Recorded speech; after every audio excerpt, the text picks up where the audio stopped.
Hello everyone, welcome to our YouTube channel chemistry mentor. और आज हम पढ़ रहे हैं एम्पेरिकुलर फार्मूला और मोलिकुलर फार्मूला।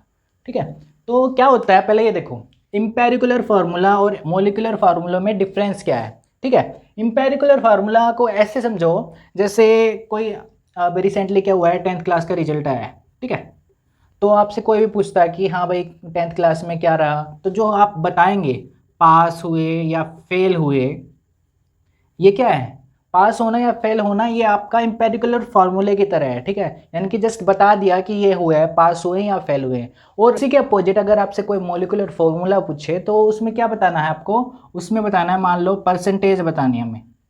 ठीक है, कि कितने परसेंट आए, 95% आए हमारे। ठीक है, जो ये परसेंटेज बताई यानी कि एक्चुअल नंबर बताना या इसकी परसेंटेज बतानी, यानी कि एक्चुअल अमाउंट जब बताते हैं तो वो आपका होगा मोलिकुलर फार्मूला। ठीक है, एम्पेरिकुलर फार्मूला क्या बताता है, हमारी सिंपलेस्ट यानी कि जो सबसे सिंपल होगी, सिंपलेस्ट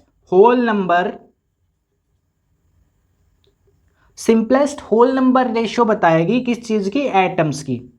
ठीक है, यानी कि जो ऊपर ऊपर से जो बताते हैं ना वो चीज होगी, जैसे पास हुआ या फेल हुआ या क्या होगी, आपकी एक होल नंबर रेशियो बता दी एटम्स की, कितने एटम्स प्रेजेंट है, कैसे प्रेजेंट है। ठीक है, अब आपका आ रहा है मोलिकुलर फार्मूला, उसमें क्या बताएगा, उसमें बताएगा आपको एग्जैक्ट यानी कि कितने एटम प्रेजेंट है, टोटल कितने एटम प्रेजेंट है, वो सब बताएगा आपका मोलिकुलर फार्मूला। ठीक है, एग्जैक्ट नंबर ऑफ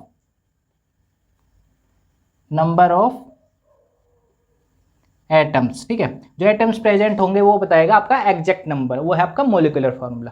ठीक है, तो इनकी डेफिनेशन, जो सिंपलेस्ट होल नंबर रेशियो बताए एटम्स की उसको हम कहेंगे एम्पेरिकुलर फार्मूला, और जो हमारी एग्जैक्ट नंबर बताए किस चीज की, एटम्स की एग्जैक्ट नंबर बताए कि कितने एटम्स प्रेजेंट है, वो क्या बताएगा आपका मोलिकुलर फार्मूला। ठीक है, तो अब स्टार्ट करते हैं कि कैसे निकालते हैं, अक्सर कैसे निकालेंगे इनको, मोलिकुलर फार्मूला और एम्पेरिकुलर फार्मूला कैसे निकालेंगे। ठीक है, मान लो कोई है आपका C6H12O6। ठीक है, ये है आपका। अगर इसका कोई पूछे कि इसका एम्पेरिकुलर फार्मूला क्या होगा, तो आप बता सकते हैं, सिंपलेस्ट होल नंबर रेशियो बनाओ इसकी, सिक्स से डिवाइड कर दो, 6 2O1। ठीक है, तो आ गया हमारा CH2O, ये तो आपका हो गया एम्पेरिकुलर फार्मूला। और इसी का अब जब हम इसको एग्जैक्ट बनाएंगे तो क्या होगा हमारा, C6H12O6, ये आपका क्या हो गया, सॉरी, C6H12O6। ठीक है, ये आपका हो गया मोलिकुलर फार्मूला। ठीक है, अब ये बताओ सर इन दोनों में रिलेशन क्या है, एम्पेरिकुलर फार्मूला और मोलिकुलर फार्मूला में क्या रिलेशन है।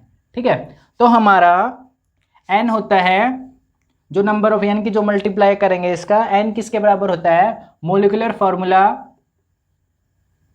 या मोलर मास कह सकते हैं, मोलर मास जो आएगा डिवाइडेड बाय एम्पेरिकुलर फार्मूले का मास। ठीक है, ये n बताएगा, और ये जब n मल्टीप्लाई होगा तो हमारे मोलिकुलर फार्मूला आ जाएगा। ठीक है, तो हम एग्जांपल करते हैं, उससे समझाएंगे आपको कि कैसे क्या निकालते हैं, एम्पेरिकुलर कैसे निकालते हैं और मोलिकुलर कैसे निकालते हैं। ठीक है, तो ये है भाई हमारा क्वेश्चन, क्या है, कंपाउंड कंटेन, एक कंपाउंड है उसमें 4.07% तो हाइड्रोजन है और 24.27% कार्बन है और 71.65% क्लोरीन है। ठीक है, और क्या गिवन है हमारा, मोलर मास गिवन है 98.96 मोलर मास गिवन है। और क्या पूछ रखा है इन्होंने, EF और MF, ये क्या है हमारे एम्पेरिकुलर फार्मूला क्या होगा और मोलिकुलर फार्मूला क्या होगा। तो स्टार्ट करते हैं भाई, जैसे अब देखो, आप दे रखा है आपका हाइड्रोजन, दे रखा है हाइड्रोजन कितना 4.07। ठीक है, यानी कि पूरी परसेंटेज कितनी होती है, 100 होती है। ठीक है, तो इसको ग्राम में कन्वर्ट कर दो, हाइड्रोजन है, हाइड्रोजन इतने ग्राम मान लो। ठीक है, पहला स्टेप क्या है कि कन्वर्जन करो इसको ग्राम के अंदर, हाइड्रोजन इतना हो गया और कार्बन कितना हो गया 24.27 ग्राम, और हमारा जो क्लोरीन है वो कितना हो गया 71.65 ग्राम। ठीक है, ये हो गया, ये हमारा फर्स्ट स्टेप कंप्लीट हो गया। अब दूसरा स्टेप क्या है, इसको मोलर मास के अंदर कन्वर्ट, यानी कि इसका मोलर यानी कि मोल्स में कन्वर्ट करो। ठीक है, मोल्स। ठीक है, मोल्स कैसे निकलते हैं भाई, मोल्स निकलेंगे गिवन मास अपॉन हमारा जो मोलर मास होता है। मोल्स अलग है, मोल्स में निकालना है, ठीक है। तो हाइड्रोजन के मोल्स कितने बनेंगे भाई, 4.07 ग्राम डिवाइडेड बाय 1 ले लो, यानी कि 1 इसका एटॉमिक मास होगा, हाइड्रोजन का ये होगा। कार्बन का कितना होगा, 24.27 डिवाइडेड बाय कितना था कार्बन का, 12 ले लो। एग्जैक्ट नहीं ले रहे हम, अप्रोक्स में निकालेंगे, ठीक है। और हमारा जो क्लोरीन है, क्लोरीन ले रहे हैं 71.65 बाय कितना होता है क्लोरीन का, 35.5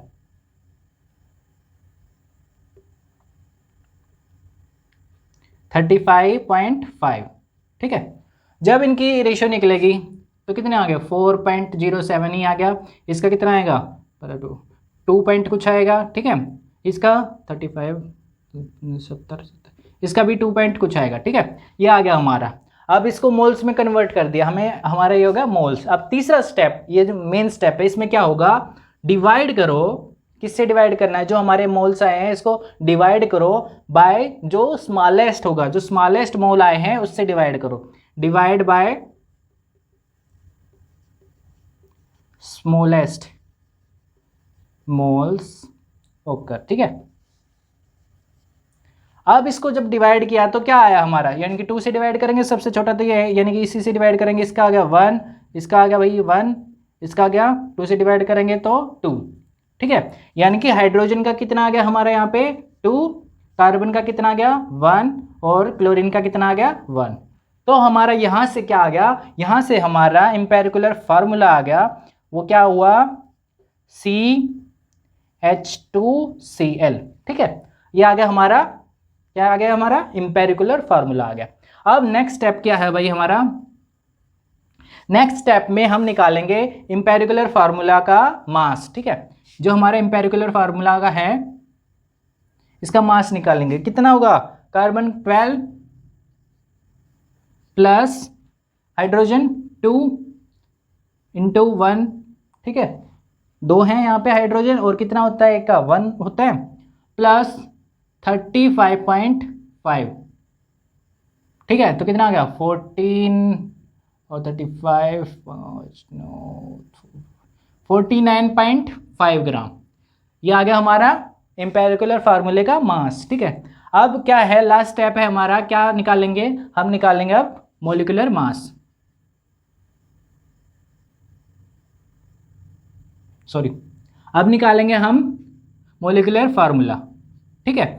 एक हमारी रिलेशन थी कि n निकालेंगे, कैसे निकालते हैं, n निकालते हैं जो हमारा मोलर मास होगा डिवाइडेड बाय एम्पेरिकुलर फार्मूला मास, ठीक है। यहां से हम n निकालेंगे, क्या निकलेगा, मोलर मास कहां से आएगा हमारा, भाई ये दे रखा है मोलर मास 98.96 दे रखा है, ठीक है। तो कितना आ गया, 98.96 डिवाइडेड बाय 49.5, ठीक है। तो कितने पे आएगा ये n 2 हो जाएगा, अप्रोक्सीमेट कितना आएगा 2, ठीक है। n हमारा 2 आ गया, तो अब क्या निकाल सकते हैं, मोलिकुलर मास,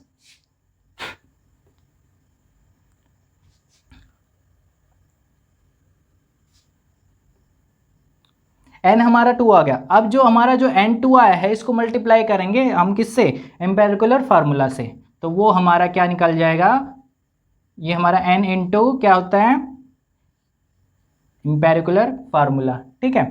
तो 2 इंटू ये कितना आया हमारा, CH2Cl, तो हमारा मोलिकुलर फार्मूला कितना आ गया, C2H4Cl2, ठीक है। ये हमारा आ गया मोलिकुलर फार्मूला, ये था हमारा एम्पेरिकुलर फार्मूला, ठीक है। इस तरह से हम निकाल सकते हैं कि कौन हमारा क्या है, एम्पेरिकुलर फार्मूला है और कौन हमारा मोलिकुलर फार्मूला है, ठीक है। और आप देख सकते हो इसमें क्या है, सिंपल रेशियो में है, सिंपल होल नंबर रेशियो में है, और जो हमारा मोलिकुलर फार्मूला है वो एग्जैक्ट नंबर बता रहा है एटम्स का, ठीक है। अब एक रिएक्शन देखो, 2H2 प्लस O2 क्या बना रहा है, 2H2O बना रहा है, ठीक है। इसको ध्यान से देखो, यानी कि 2 मोल ऑफ क्या, 2 मोल ऑफ H2 किसके साथ रिएक्ट कर रहा है, 1 मोल ऑफ O2 के साथ रिएक्ट कर रहा है और क्या बना रहा है हमारा 2 मोल ऑफ H2O, ठीक है। यानी कि 2 के साथ 2 मोल H2 चाहिएंगे और 1 मोल O2 चाहिएगा, ठीक है। अब देखो, अब इसको इस तरह से समझो, जैसे एक फादर है, ठीक है, उसके 2 बच्चे हैं, एक हाइड्रोजन ये, एक हाइड्रोजन ये, ठीक है। इन दोनों को इसने 50-50% दिया है अपना, 50-50% दिया है। अब मान लो एक जो है, एक बच्चा जो है उसको ज़्यादा चाहिए, ठीक है, उसको ज़्यादा चाहिए तो क्या करेगा, वो फादर से मांगेगा। फादर के पास है नहीं तो क्या होगा, वो फादर नहीं दे पाएगा, ठीक है। तो इसकी जो आगे का उसका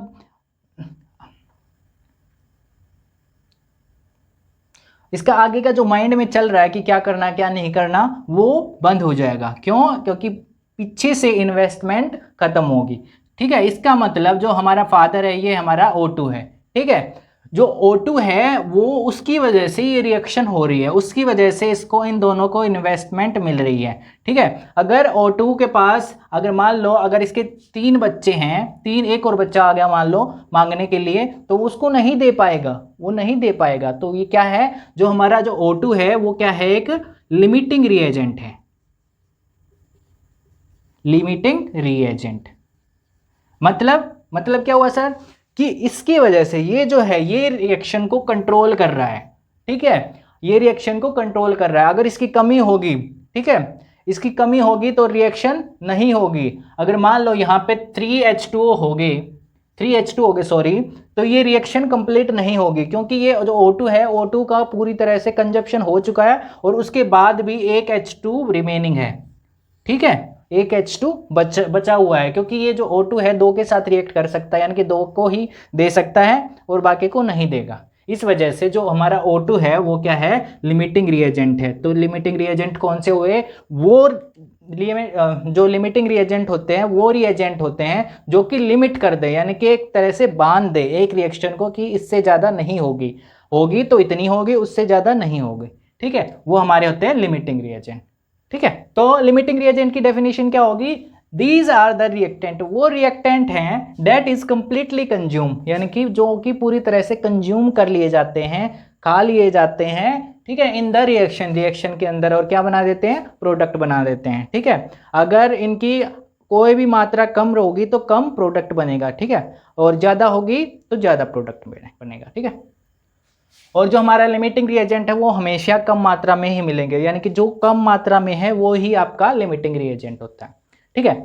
अब आते हैं हमारी रिएक्शन इन ए सॉल्यूशन, यानी कि जब रिएक्शन कहाँ होगी, सॉल्यूशन के अंदर होगी, ठीक है। तो सॉल्यूशन में के अंदर होगी तो क्या होगा, उसमें अलग अलग कंसंट्रेशन होंगी, ठीक है, कि किसी की कंसंट्रेशन ज़्यादा है, किसी की कंसंट्रेशन कम है। तो उस चीज़ को एक्सप्रेस करने के लिए, उस चीज़ को दिखाने के लिए हमने क्या किया है, इसमें हमने इनको अलग अलग कैटेगरीज में डिवाइड किया है कि आप इस कैटेगरी में हो, आप इसकी कंसंट्रेशन ऐसे दिखाएंगे, इसकी कंसंट्रेशन वैसे दिखाएंगे, ये सब है, ठीक है। तो सबसे पहले अगर मास में, ग्राम्स वगैरह में हो तो कैसे दिखाएंगे, उसको मास परसेंटेज के अंदर दिखाएंगे, ठीक है। और फिर हमारा फ्रैक्शन में दिखानी है तो हमारा मोल फ्रैक्शन है, यानी कि मोल फ्रैक्शन होती है। उसके बाद है हमारी मोलरिटी, अगर सॉल्यूशन कैसे हो, लिक्विड फॉर्म में ले रहे हैं वॉल्यूम उसकी, ठीक है। अगर मास की फॉर्म में हो, ठीक है, जो हमारा सॉल्वेंट जो है मास की फॉर्म में हो तो क्या होगी, मोलरिटी आएगी, और नॉर्मेलिटी देखेंगे, ठीक है। ये सब क्या है, ये एक्सप्रेस करने की टर्म्स हैं, यानी कि एक्सप्रेस करते हैं, किस चीज़ को एक्सप्रेस करती हैं, आपकी कंसंट्रेशन को एक्सप्रेस करेंगे कि कैसे आपकी कंसंट्रेशन हो रही है, कैसे होगी, ग्राम पर लीटर होगी या ग्राम पर किलोग्राम, ऐसे सब जो भी होगा तो वहाँ पे हम इसको एक्सप्रेस करेंगे, ठीक है।